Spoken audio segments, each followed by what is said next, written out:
two. Can I have a chair too?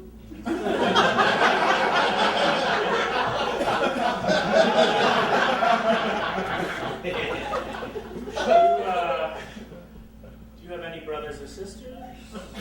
Yeah. Oh wait, you want to get to know me? Well, my brother. I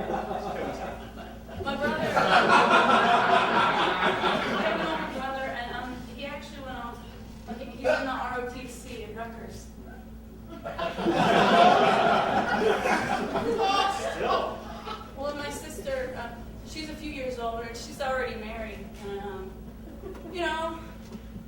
at the wedding, everyone kept asking, "When's it going to be your turn?" Blah, blah, blah. Okay, so.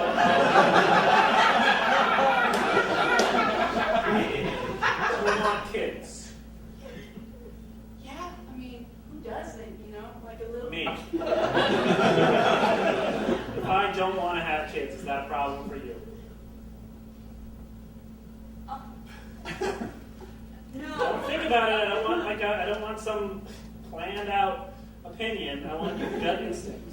Well, I just was thinking. No kids. Deal breaker or what? What's a girl to do? Chocolate cake and one spoon.